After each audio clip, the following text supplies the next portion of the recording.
falando de um assunto que gera muitas dúvidas e às vezes conflitos entre famílias, é o inventário. Para falar sobre esse assunto, está aqui comigo no estúdio Gabriela Queiroz, ela que é advogada. Seja muito bem-vinda. Obrigada, Luciane. Um bom dia a todos. Gabriela, fala pra gente, explica para quem está acompanhando a nossa programação o que é esse inventário. Então, o inventário nada mais é do que a transmissão dos bens e direitos de uma pessoa após o falecimento dela.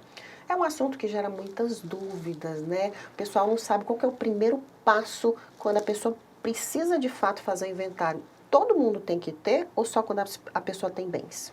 O ideal é que todos façam, tá bom? O ideal realmente é todo mundo fazer, mesmo porque há situações em que a pessoa não deixou bens, apenas dívidas. Então, existe uma coisa chamada inventário negativo, que é justamente para isentar os herdeiros dessas dívidas também. Então, o ideal é todos fazerem. Você falou um negócio interessante. Então, esse inventário deve ser feito em vida.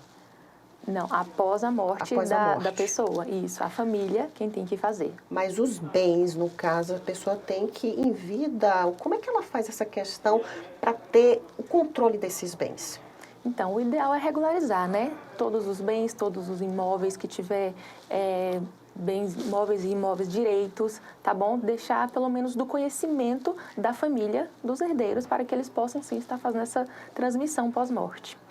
No caso, a pessoa faleceu, é um assunto muito delicado, né? Muito. Então, os herdeiros, eles já entram em contato com o advogado para fazer inventário? Como é que é feito isso? O ideal é que os herdeiros entrem em contato com o advogado em até 60 dias após a data do óbito, para que está regularizando toda essa situação, né? A gente sabe que é um assunto muito delicado, o inventário ele é um assunto que traz dor também, né? Então, justamente, a gente sempre recomenda, né, buscar um especialista, porque por se tratar de um assunto tão criterioso, um especialista iria sim ajudar a conduzir da melhor forma, evitando conflitos, né, explicando com transparência a lei para que não haja interpretações além. Quem participa desse inventário, Gabriela, é o quê? É a esposa, os filhos? E se por acaso essa pessoa, vamos colocar aqui, um homem tiver uma amante ou tiver uma outra pessoa fora do casamento? Então, nesse caso, são os herdeiros, né? Os herdeiros a gente costuma chamar de herdeiros necessários, que são o cônjuge, sobrevivente, e os filhos, ou os parentes em linha reta, né? Os avós também, os pais e os avós também dessa pessoa. Nesse caso, todos eles têm sim direito legal de estar herdando, mas no caso de um filho fora do casamento, por exemplo, esse filho ele vai ter direito igual aos filhos de dentro do casamento, tá bom? No caso de amantes, é um assunto realmente um pouco polêmico, né? Mas está acontecendo muito hoje em dia pedido de reconhecimento de união estável, né? Desses amantes aí que tem esse relacionamento extraconjugal. Ocorre que, na maioria das vezes, infelizmente, não há nada que possa ser feito, porque realmente um amante ele não tem direito de herdar. Mas, se porventura houver um filho fora desse casamento, esse filho tem direito sim. Você falou algo interessante, foi no início da nossa entrevista, você falou de herdar bens, mas existem as dívidas também. O que acontece quando existe apenas dívidas? As pessoas que ficaram precisam pagar essas dívidas? Não, não. Quando a pessoa deixou apenas dívidas, né, não há nenhum bem, normalmente o que acontece? A gente faz todo um cálculo das dívidas e dos bens. Então, aqueles bens, eles são obrigatoriamente para quitar essas dívidas. O que sobrar é que é partilhado entre os herdeiros. Se não sobrou nada, não vai ficar nada. Mas se só deixou dívidas, o ideal é o inventário negativo para deixar claro para quem quiser, né, recorrer a algum valor, alguma pendência, que não há bens, que ele não deixou nenhum outro recurso. Tá bom? O que acontece se essa família não faz esse inventário, Gabriela?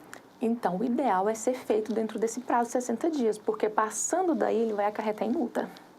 Então, a família, no caso, pagaria uma multa. Essa multa depende do valor dos bens ou independe disso? É com base no valor do espólio. Com base no valor do espólio, ou seja, da totalidade dos bens.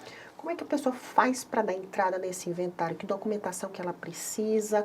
Quanto tempo esse inventário fica pronto? É algo demorado? É algo rápido? Então, nós temos um checklist, né, de todos os documentos, além dos documentos pessoais do falecido. toda a documentação dos bens que ele deixou, dos herdeiros também. Tem um rol de certidões que a gente também precisa. Então, normalmente, quando a gente é procurado para dar entrada no inventário, a gente logo passa um checklist, né, para o pretendente a inventariante, nesse caso, normalmente a gente é procurado por eles, para ele estar dando, né, providenciando toda essa documentação. A partir daí, a gente tem um prazo de 60 dias, né, contado da data do óbito, para dar entrada nele, seja judicial ou extrajudicial. Se algum herdeiro não quiser fazer parte desse inventário, ele pode abrir mão? Pode, até pode. Sim, eles podem renunciar, né, à herança, mas também existe aquela situação em que, por exemplo, o falecido deixou um imóvel. Aí são dois herdeiros, né? Um desses herdeiros não quer vender aquele imóvel, então se ele não quer participar de jeito nenhum, quer deixar lá quietinho, então o outro pode estar entrando ali com um pedido de extinção de condomínio, tá? É uma ação judicial também e o juiz acaba determinando a venda desse bem. Então ele não vai ter essa opção de deixar o bem deteriorar.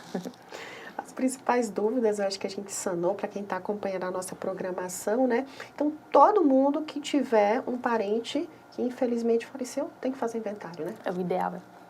Queria muito agradecer a sua participação. Imagina.